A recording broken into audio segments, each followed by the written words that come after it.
नमस्कार मित्रों। ये बौद्ध कथाएं, ये जातक कथाएं, ये बड़ा कुछ हमें बहुत कुछ समझाने का प्रयास करती हैं और जीवन के कुछ एक निष्कर्ष, कुछ एक निचोड़ हमारे सामने प्रस्तुत कर रही हैं। आज मैं आपसे बांट रहा हूँ एक बौद्ध कथा। और बौद्ध कथा यह है कि गौतम बुद्ध एक अपने शिष्यों के साथ किसी मार्ग से गुजर रहे थे, तो रास्ते में एक बिल्कुल बूढ़ा, कमर झुकी हुई, चेहरे पे अनगिनत झुर्रियाँ, बाल बड़े हुए, बिखरे हुए, वो उनको बैठा दिखाई दिया।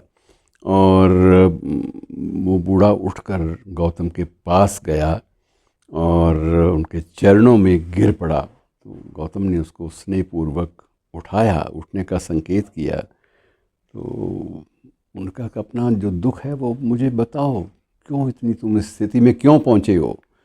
तो बूढ़े ने कहा कि स्थिति में तो एक उम्र में आदमी पहुँच जाता है, लेकिन मैं जो इस वक्त आपके चरणों में गिरा पड़ा हूँ, मेरी आंखों में आंसू हैं और मैं लगातार निरंतर अकेला भी कई बार रोता हूँ।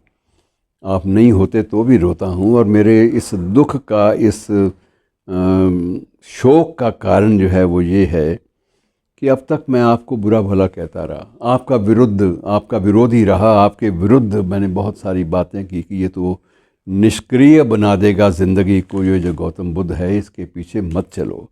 और मैं जीवन भर अपने मन की बात करता रहा, जो मेरे मन में आए मैंने कर दिया और उसमें गलतियां भी करता रहा। फिर गलतियों को सही ठहराने के लिए मैंने अनगिनत झूठ बोले और उसके बाद अपने ही लोगों से मैंने बहुत उनको तंग भी किया।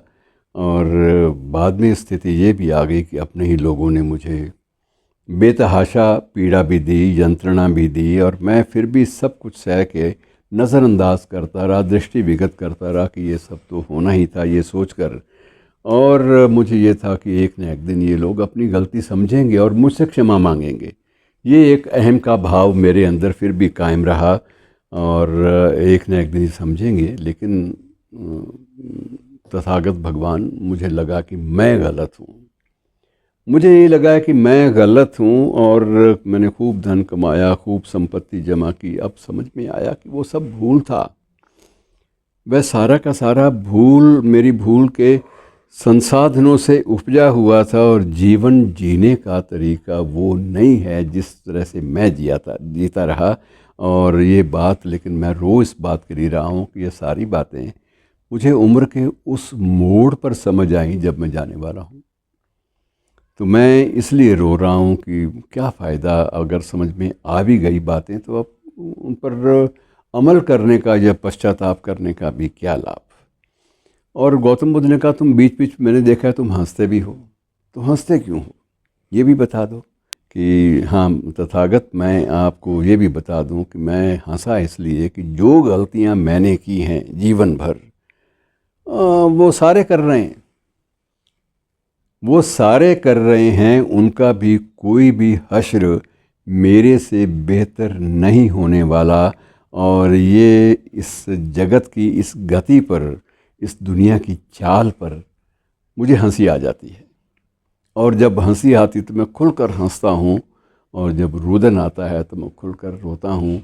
उस समय कुछ शिष्यों ने तथागत से कहा कि भगवान, लगता है ऐसे ज्ञान की प्राप्ति हो गई है कि जो व्यक्ति दुख और सुख से बिल्कुल ऊपर उठ चुका है और उसको पता है कि वो रो क्यों रहा है और हंस क्यों रहा है, और दोनों में से किसी एक का दासत्व उसने स्वीकार नहीं किया। निरंतर दुख नहीं है इसके जीवन में, और निरंतर जो हंसना है, सुख है, वो भी इसके जीवन में नहीं है।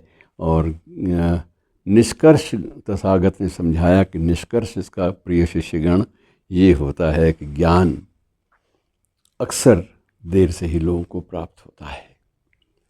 और जब प्राप्त होता है ज्ञान, तब तक इतना समय निकल चुका होता है कि उनके सामने पछताने, रोने और अपने आप पर हंसने के अलावा कोई चारा नहीं बचता, कोई विकल्प नहीं बचता।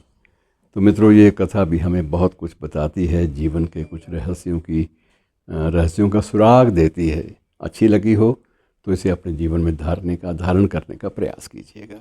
शुक्रिया, धन्यवाद।